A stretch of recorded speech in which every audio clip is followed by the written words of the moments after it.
Here he is, the nicest guy I know. Please welcome to the stage a very funny Rich Baker. Hey,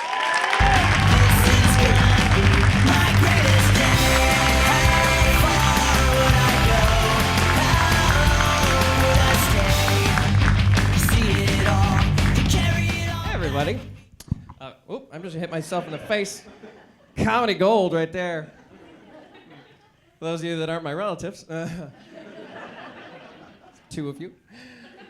My name is Rich Baker, and neither of those words describe me. I don't make a lot of money as a comedian, and I don't bake. I don't even cook. I let my roommates do all the cooking. I have two roommates, mom and dad. That was actually the first joke I ever wrote. It's not true anymore.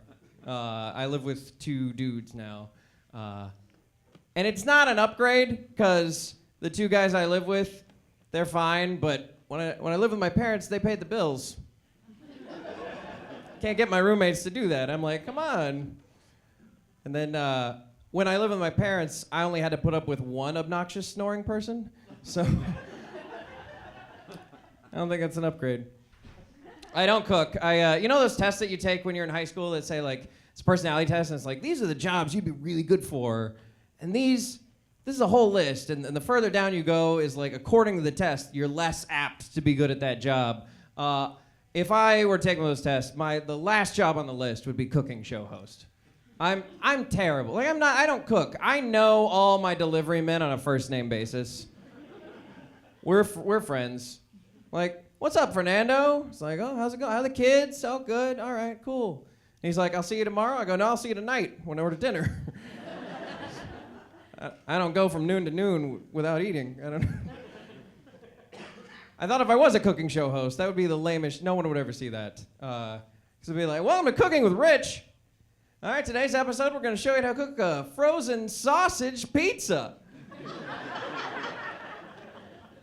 And tomorrow's episode, I'm going to show you how to cook a frozen pepperoni pizza.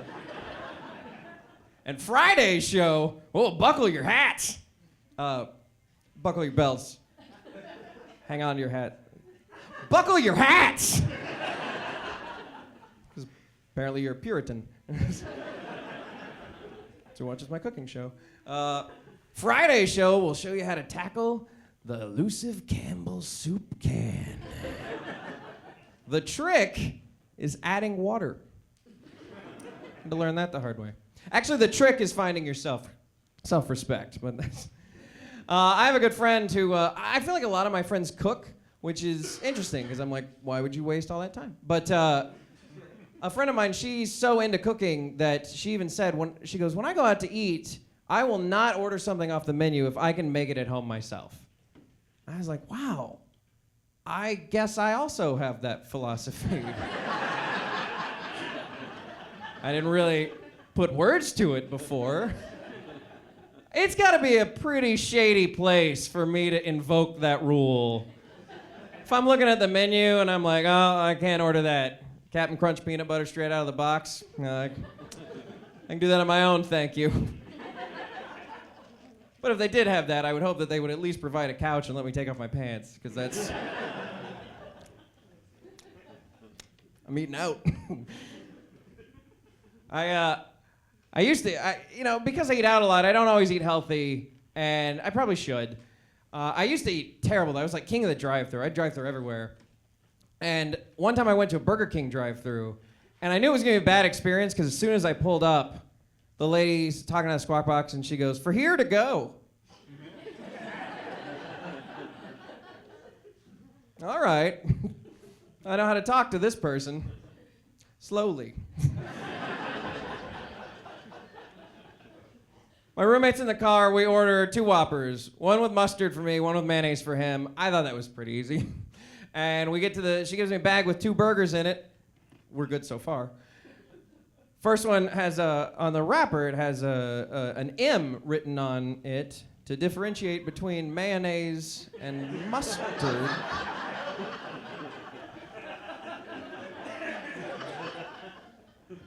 Maybe I just don't know their system. So we unwrap. It's got mayonnaise on. I hand it to him, and I'm like, I'm curious. What if mayonnaise gets an M? What does mustard get? So I open it up, and there's no writing on it. So I guess, okay, mustard must be the standard or whatever. I don't know. So I open and I pull the bun out, and it's got mayonnaise on it. And I'm like, what is your system? Can't you figure this out? And then I'm like, hang on, Rich. You're getting mad at a Burger King employee. Let's not waste energy here. It's like getting mad at your dog for not shutting the back door behind him. There's some things you just shouldn't expect in life. Like, and I get it. They make minimum wage, and you shouldn't expect high-quality service. If I worked there, I'd be bored to tears. I'd write little cryptic messages on the burgers like, I'll see you tonight. You smell great. You're not entering some Broadway show, it's Burger King. You're getting what you pay for. You don't expect to walk in and all of a sudden there's dancers and Joel Grey from cabarets like, welcome to Burger King, you're in for a treat. We've got 2 buns and flame-broiled meat. That's unlikely. Trying to eat healthier now, and I'm trying to be vegan, and that's tough. Vegans don't eat meat or any animal products, in case you don't know. And I won't go 100% vegan, and the reason is as such. Because of the pending zombie apocalypse. Apparently I have to connect some dots for you. Fine, okay. No, but here's the thing, is scientifically speaking, your body produces these enzymes, and that's what helps you eat meat and digest it and whatever. But if you go without eating meat for a certain amount of time, then you stop making these enzymes, and all of a sudden, you can't eat meat. Your body doesn't know what to do with it. So if I got to that point, and the zombie apocalypse happens, and it will, then imagine that scenario. You've seen the movies. I'm running for my life. There's a horde of zombies behind me. I'm like, and I see the abandoned grocery store. I'm like, I'm going to grab something and I'm going to run. I'm going to eat it. So when I find safety, I'm running. And then all of a sudden, now if I'm vegan, I got to stop and look like, okay, that's got meat in it. Okay, no. That's fried with animal fat. Darn it. Here we go. That's made with chicken stock. Someone's eating my brains.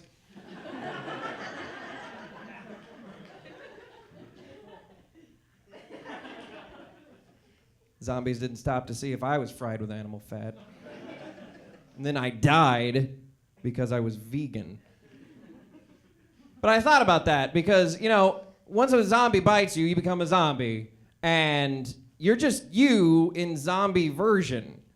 So if I was a vegan and a zombie bit me, would I then become a mindless member of the undead with an insatiable hunger for grains?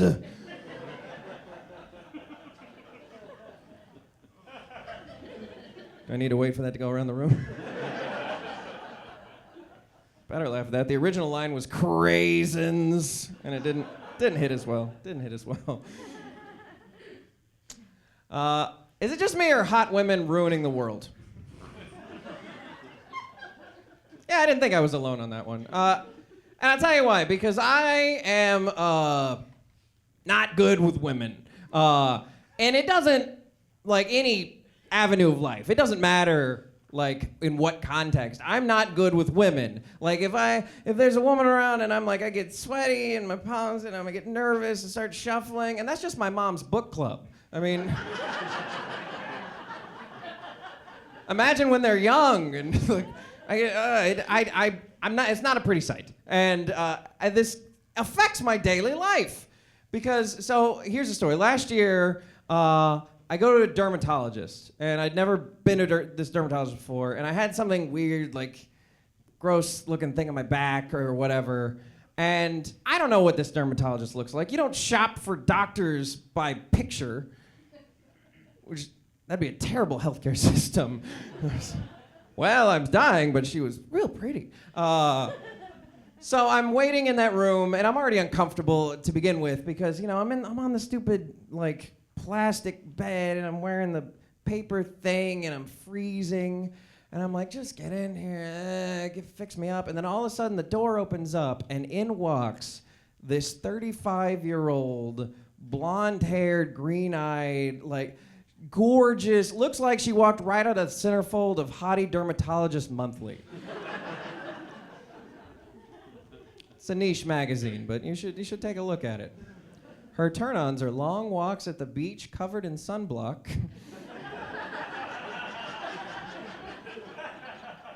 And vitamin E cream. But she walks in, and all of a sudden, I turn into... And she's a professional human being who's trying to be a doctor. So she's like, all right, Mr. Baker, great. And it says you have some unexplained rash on your back. And I'm like, nah. Not me. I'm all good. And she's like, well, okay. Okay, well, why'd you come in here? And I'm like, you're so pretty.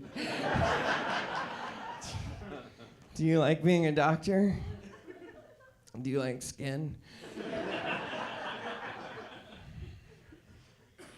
Still itches back here. I don't know. This was really, this is a real great example. This happened a couple of years ago. I had my 10-year high school reunion, and I was, talking with people, and everyone was married. So it's like I didn't have a problem talking with those girls because it's like there's no chance, so it's fine.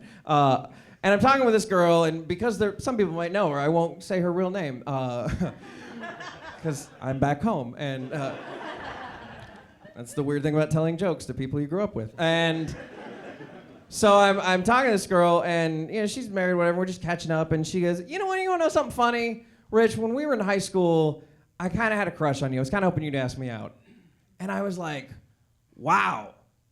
That's amazing because I had the biggest crush on you in high school. And she was like, really? Because you never talked to me. And I go, exactly. I never talked to you. Therefore, I was in love with you. If I didn't care, I'd just be like, what's up? I don't get it. And and we were talking about this, and she remembered this incident. We were like, I think sophomores, and it was English class, and she sat right next to me, and I'm like face forward. I don't talk to this girl because that would be, what if she found out? And at one point she nudges me, and she's like, hey, Rich, do you have a pen I can borrow? And I'm like, yeah. Yeah. She goes, yeah, my pen ran out of ink. Can I borrow one of yours? I'm like, of course you can. That's so sad that your pen ran out of ink. It just ran out like that? What? Should have a warning light like on a car. So terrible. And I'm like, oh yeah, you can have a pen. Do you want to, I got a brown pen, a black pen, a blue pen. I got multicolored pens. I got a click pen. What kind of, do you want a felt pen? She's like, I don't care, just give me a pen. I'm like, okay, you're so cool. You don't even care what kind of pen you have. You're just a rebel. It's a miracle when I get a girlfriend. I did for a very brief time last year. I dated a girl, and she was speaking of high school. She was actually a high school English teacher, and as part of that, she also coached the women's water polo team at her high school. And I was trying to be a good boyfriend, so I was like, okay, hey, I've never seen a women's water polo match. Why don't I come and support you, watch you coach your game? And we both thought this was a fine idea because we both didn't see the obvious.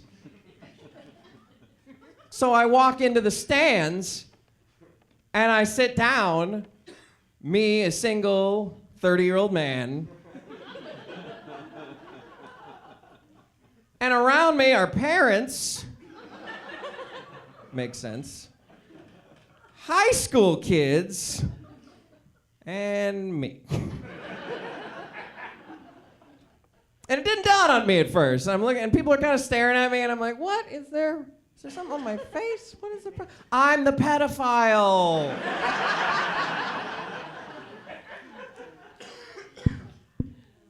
Got it.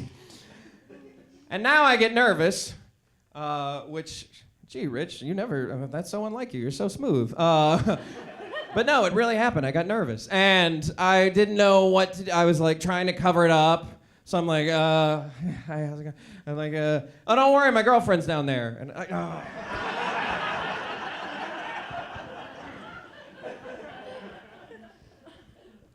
Never saw her again. I don't know who won. I just left. Weird phenomenon, speaking of dating. Shortly after that girl, I met another girl who was really nice, and I went out on one date with her, and it didn't work out, but not because I'm a colossal failure with women. It didn't work out, it didn't even get to that point, because her name was Linda. Now, if you're not laughing, it's because you don't know that my mom's first name is Linda. I don't know if you've ever had the experience of dating someone who had the same name as one of your parents. I can't handle it. Not man enough. I'm like, we're on the date and she's pretty and nice and like she, said her name and I'm like, okay. I'm like, Linda. And I'm like, I can't do it. I can't do it. And she was probably so confused. Should have explained myself.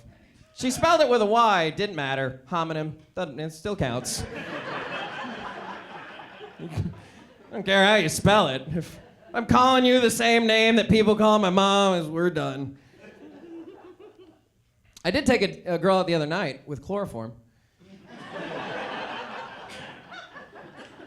She's resting comfortably in my basement.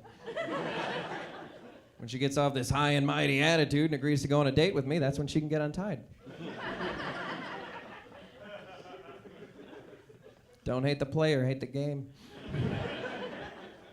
I do have game. I have total game. I mean, not the regular game.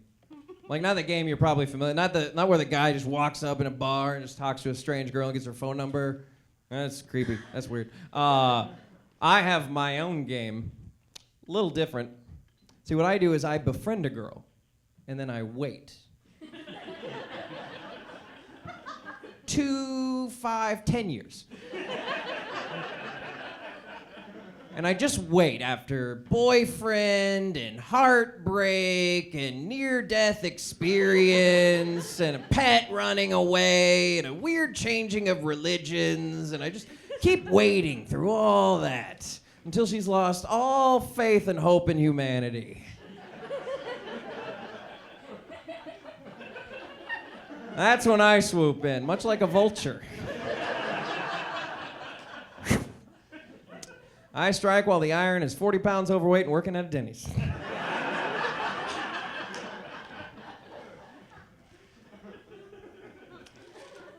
It's weird being 30 years old and still, in the dating pool, because a lot of my friends are not only married, but they've moved on to their second wives, which is really, that's nice. You gotta progress in life. But a lot of, like Andrew, he has a kid. That's so weird. A lot of my friends have kids, and I'm like, I still feel like a kid. But I do think it's kind of odd, the phenomenon of kids, in that when someone says, hey, we're having a kid, what's the first thing you ask? Oh, is it gonna be a boy or a girl? It doesn't matter what the answer is. I guarantee you the next words out of their mouth are, "Aw." Right? It doesn't it's like, you have a boy or a girl? Oh, it's a boy. Oh, boy. Oh, it's a girl. Oh, a girl. I dare you, the next time one of your friends says they're gonna have a kid, be like, boy or a girl? It's a boy. Shame, real shame. It's sad. You're being punished. You did something bad early in your life. I'm sorry. Should tried harder. It's the same thing with due dates. When are you due? August. Oh, the devil's month. Okay, well. Good luck. I'd like to do an impression for you now, and I don't really normally consider myself an impressionist, but I came up with this impression, and so I'd like to share it with you. And this is my impression of a white guy who's doing an impression of a black guy. I wouldn't do an impression of a black guy. That would be offensive. So, and the black guy this white guy's impersonating is also a stand-up comic at an open mic for the very first time in his life trying new material. So here we go. Okay.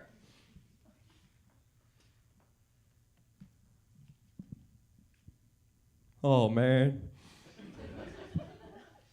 Man. White dudes, man. White dudes always carrying pins, man. What's a white dude need with all them pins, man? White dudes always carrying pins, man. What do you need all them pins for, man? You need a pin? You got the white dude, man. That white dude got a pin on him, man. Just ask him, he'll pull it out. White dude, man. Can pins. White dude be like, excuse me, sir, do you need a writing utensil? Click. White dudes, man. White dudes and they pins. White dudes. Pins. Yeah, that's my impression.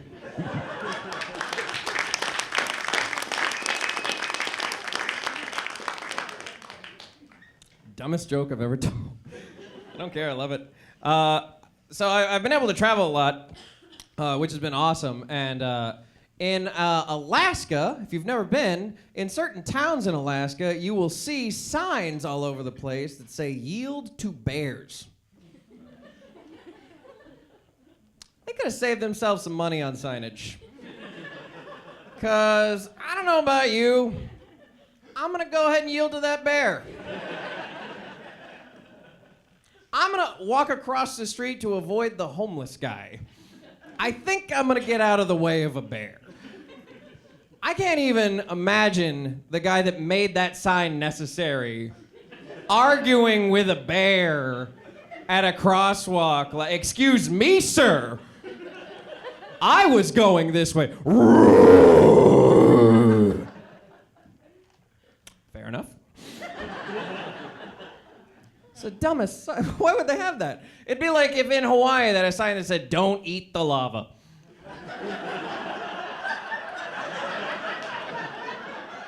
Don't eat this. But I brought a spoon. Okay. Such a dumb sign. I love to reminisce. Who here remembers Blockbuster? Anyone fans of Blockbuster here? Yeah, you don't remember it, do you? What was that? What is he talking about? It was crazy. They're gone. I think there's like 4 left in the world. Blockbuster defined my adolescence. I miss it. It's crazy. Like, growing up, me and my friends, we didn't just go get a movie. We had a night out. Blockbuster was the destination. You know, it's like nowadays you get your movies straight to your TV, Netflix, Apple TV. It's like, no, man, you missed out, kids. All right, if you're 5 or younger, you don't even know the kind of fun we had. Blockbuster was this cool. You spent more time going to retrieve the movie than you spent watching the movie. And Blockbusters, it was such a weird place. You know, it had like metal detectors. And there was like one entrance and then a separate one-way exit. It was kind of like a prison. And me and my friends, it was awesome. We'd road trip it to Blockbuster and be like, all right, you guys start in the A's and we're gonna start in the Z's. We're gonna meet in the middle. We're all gonna have like a stack of movies with us. We're gonna find out what we're gonna watch tonight. All right. And it was awesome. And it was fun. I was like, oh, I've seen this before. It was like, you know, it was a party time. I mean, imagine the people in front of those Redbox machines now. And they're just like, get out of my way. I want to get my movie and go. It's like, back in Blockbuster, we were having a party or meet strangers in the aisle. Like, oh, you seen this? High five. Boom. And then, like, you remember they had that new release wall that was the entire perimeter of Blockbuster. And a movie would stay on that wall for a year and a half. It's still a new release. And they always had like 1,000 copies of those, which but if you wanted the older movies like that were in the middle of the store, and it was weird to me when I would like go to get a movie and they'd be out. And I'd pick up a case and there wouldn't be a tape behind it, and I go, who else in this town is trying to watch Breakin' 2 Electric Boogaloo? An awesome person. I always thought that the thing Blockbuster missed out on their marketing campaign was that if you rented a movie that only had one copy, that you should leave your address with the clerk. So that way, if I went and said, hey, is this movie in? No, but if you go here, they'll be watching it at 8 o'clock. Like, hey guys, movie night, right? It's been awesome. And it's sad because at one point, Blockbuster was one of the biggest corporations in the entire world. And now it's like, it barely exists. I think the CEO of Blockbuster probably looked at his business like same way that I look at my hair. Like in the mid-90s, like this thing's gonna last forever.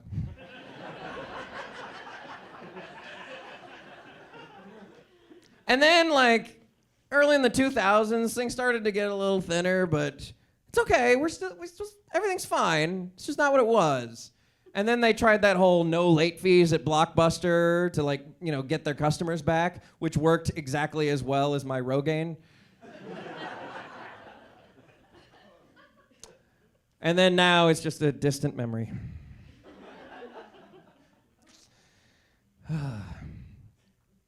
I'm such a child. Like Blockbuster's I miss a lot of things about the 90s. Because that's when I was a teenager. That's when things meant to me. But it shows up in my daily life a lot. I was at a restaurant the other day, and I was with someone, and he ordered tea, and the waitress turned to me and she said, "Would you like tea too?" And all I could think of was T2 Judgment Day. Come with me if you want to live.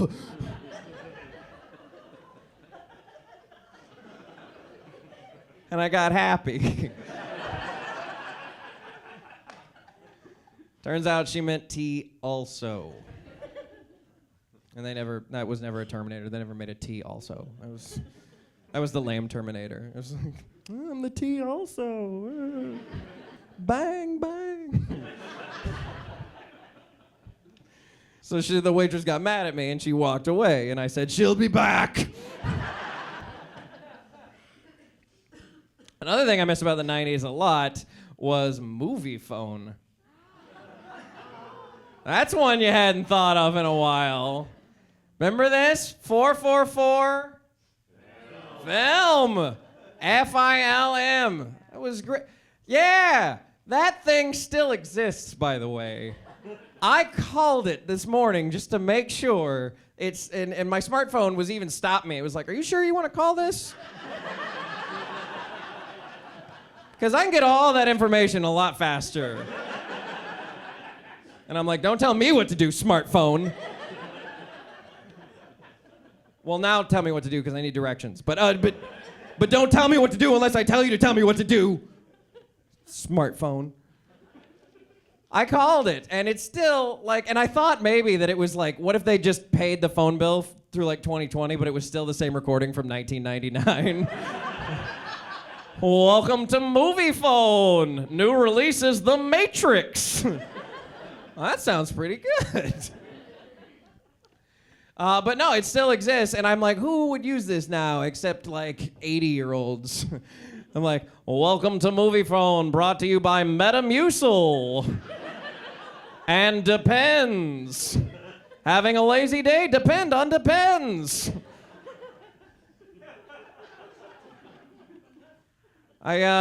My friend, his kid was 10 years old, and I don't know why I was talking about this with him, but I was trying to explain to him what Movie Phone was, and I felt very old.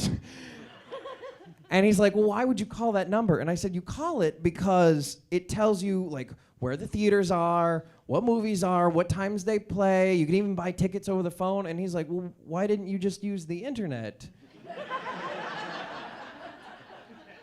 And I said, the internet didn't exist back then.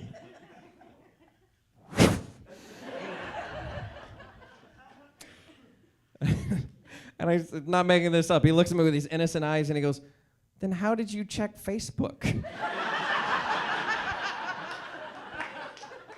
With a telegraph. Status update.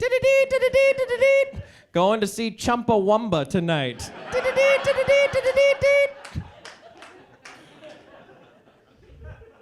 Oh, a carrier pigeon. Oh, what do we got here? Oh, it's a picture of a kitten. Oh. Thanks, Mom. Then I grab the pigeon and I throw it at some pigs. And that is...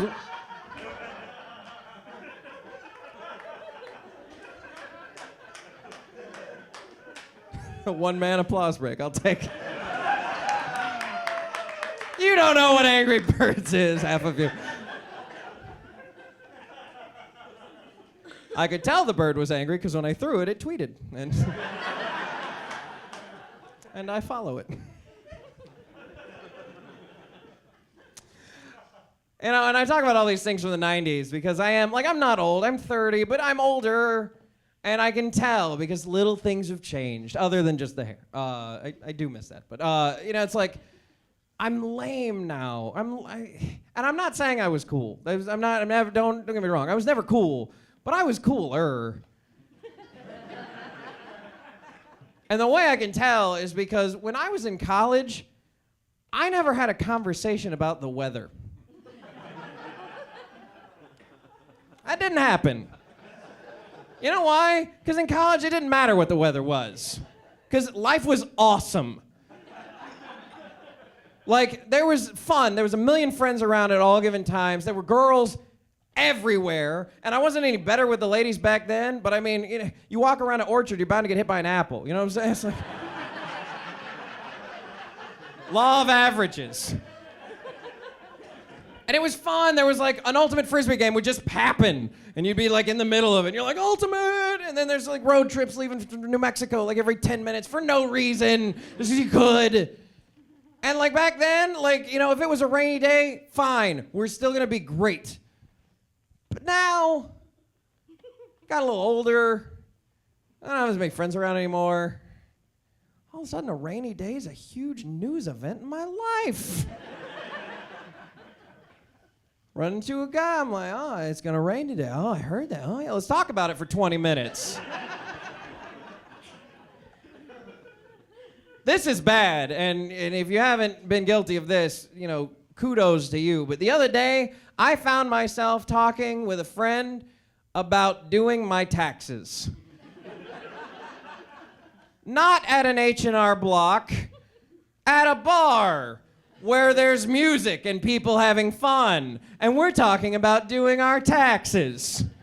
Oh, I'm gonna itemize this and I got a thing in my house so I consider it a deductible. Shut up. So lame.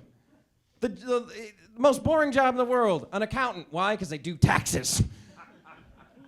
Sorry, Mom. She used to be an accountant. It's okay. It's so lame. No, it's so sad. Don't cry for me. I'm already dead. I had a thought the other day. If horses were elected to city council, nothing would ever get passed. All in favor? All opposed? We didn't see that one coming. I guess we're not bringing Hall & Oates to town.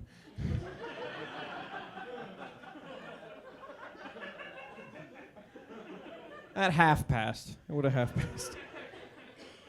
I've never done this joke in front of my dad before, but here it goes. Man,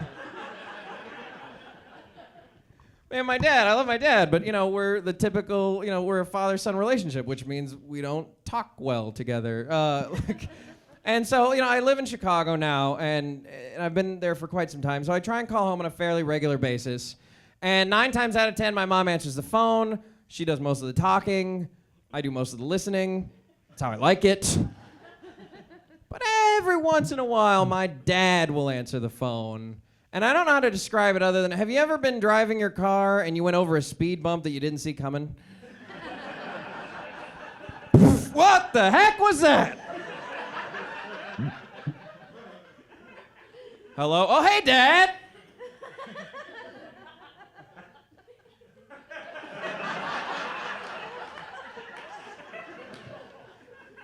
What do I do? What do I do? What do I do? And it's like, and we both know, if he just said, hey, you want to talk to your mom and hand her the phone? Or if I just said, hey, is Mom there? And he handed her the phone, that would be fine. We'd both be fine with that. We don't take it personally, but instead we both think it's kind of rude. So we kind of enter this nonverbal agreement that we're going to have the worst display of English language conversation that's ever taken place. It's like, hey, how are you? Good. How are you? Good. Good.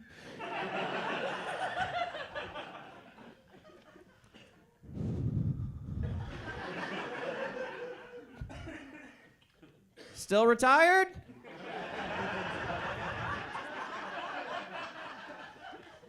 Yeah. Still in Chicago? Yeah. You want to talk to your mother? Yeah, I do.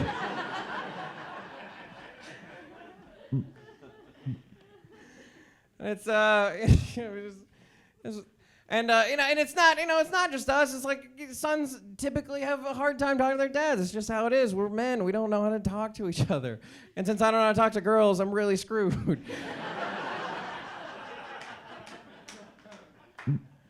I wonder if this, spanned time. Like, did Jesus was the Son of God, but maybe he even had a hard time with that. Like, he starts to pray and he's like, "Dear Dad, what's up?"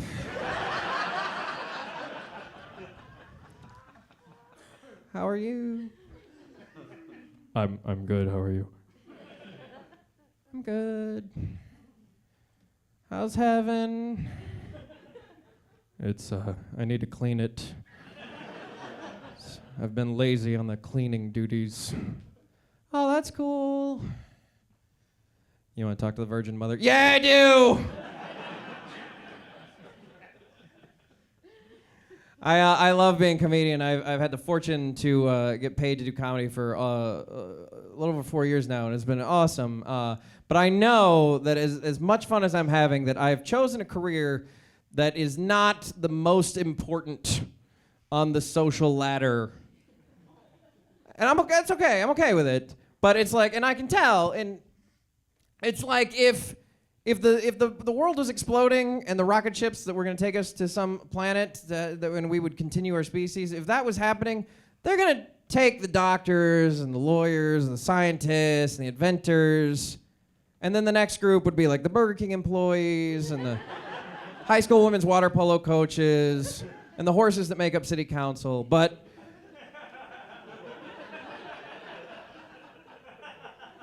they'd even refuse to get on, now that I think about it. Sucks for them. But comedians, way down on the list. I'd be in line, I'd get up to the guy who's guarding the door, and he'd be like, "What do you do?" And I go, "Well, funny you should ask. I sit at my room alone and write down things that I tell to people at nightclubs, and I hope it's funny."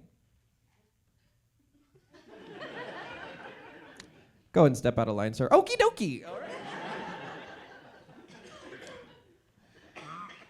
And I had this realization about a year ago. I was on an airplane, we'd just taken off, and the captain comes on, and he says, "Attention, passengers, is there a doctor on board? If there's a doctor, go ahead and ring your call button. Need a doctor."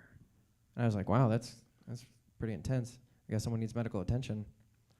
And then it dawned on me, here's something that will never happen in my lifetime. "Attention passengers, do we have a comedian on board?" "If you're a comedian, go ahead and ring your call button. Co-pilot has a serious case of the frowny face."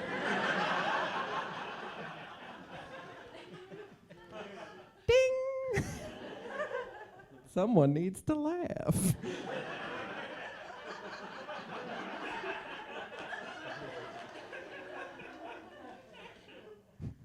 One of the things that I've done before and I do sometimes is I'm also a tour guide in Chicago.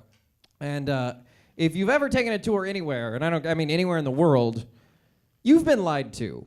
I don't know if you know that. I don't want to be the magician that gives away the secrets, but we make a lot of stuff up. And it's not that we don't know the facts. We do. We just do a lot of tours and we get really bored.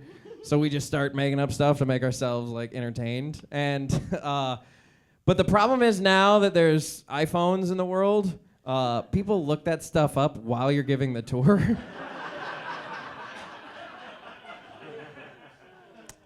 So now I just make up the most ridiculous stuff that you couldn't possibly verify or deny. And I go, I'm in Chicago. So I go, oh, right over here on this street corner, that's where Al Capone got into a fight with RoboCop.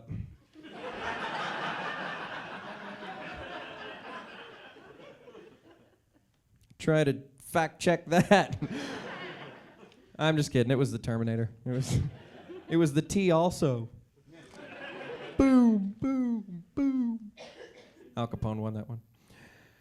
All right, so I'll leave you with this. Being in Chicago, anyone here familiar with Chicago? Ever been there? A few people, yeah? I love the town. It's a good town. I've lived there for 7 years, and it's like any other big city. There's parts that are good and parts that are bad, and all kinds of stuff. But so a couple of years ago, a friend of mine drops me off at the edge of the Green Line at 1 o'clock in the morning.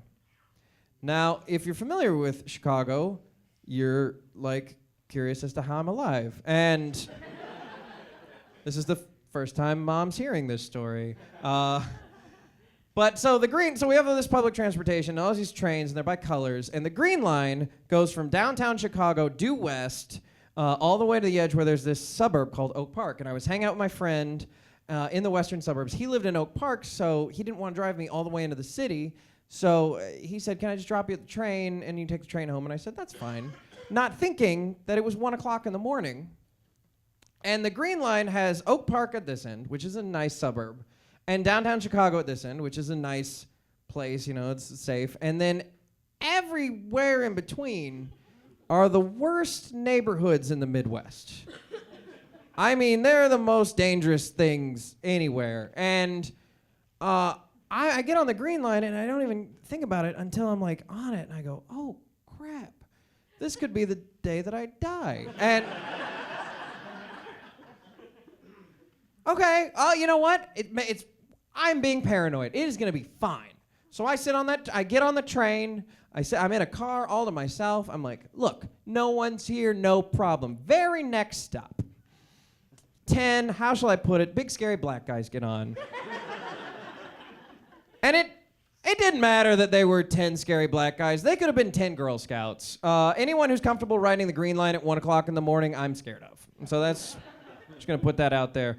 And I'm sitting on this side, and they're kind of over here, and I'm like, why would they care about me? Why would they even mess with me? So I just kind of keep to myself. I'm right here, and like within seconds, I hear someone go, hey man, what you doing on this train?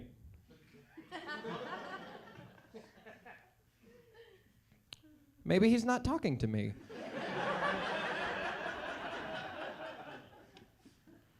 Could happen. So I'm sitting, and I've got my head, I'm staring a hole at the floor. And I'm down like this, like, oh, I'm sorry, am I reminding you of the money you lost in Blockbuster stock? I'm sorry. I can't hide it, folks, it's right there. So I'm staring at the floor, and I'm like, if I ignore him, maybe he just will let it go, and that'll be that. And then I see shoes enter my field of vision, and he repeats, hey man, what you doing on this train? And I thought, what are the odds he wants to borrow a pen?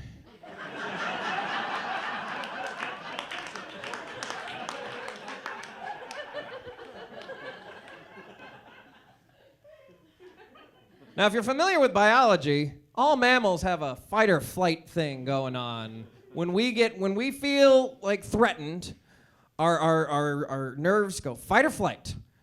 And I'm not gonna fight 10 black guys. I'm not gonna fight anyone, let's be honest. I'm a comedian, I don't know how to throw a punch. But I'm not gonna fly anywhere, because I'm in a small enclosed train. And if I get off that train, then I'm just in the bad neighborhood. So I didn't think that would up my chances. So I'm panicking to myself, and I think, okay, Rich, what are your options? What do we have? What weapons do we have at our disposal? And I said, I'm an actor. So I proceeded to feign acting retarded.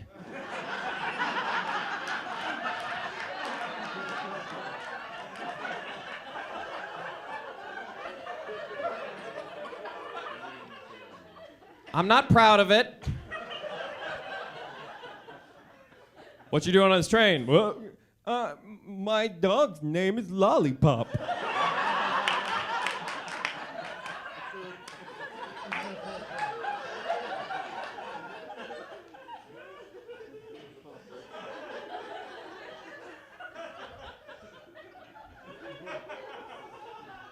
Trains go choo-choo. And he looks back at his friends and goes, oh, hell no. Here's the kicker. Turns out they were 10 really nice guys, and they all gathered around me and they go, oh man, you shouldn't be on this train by yourself.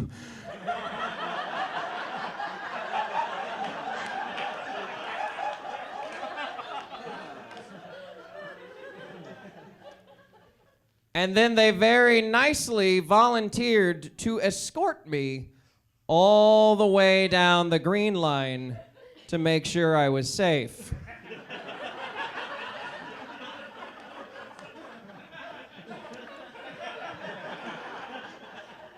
So now I'm the racist who's acting retarded. Guys, thank you very much. My name is Rich Baker. That's my time.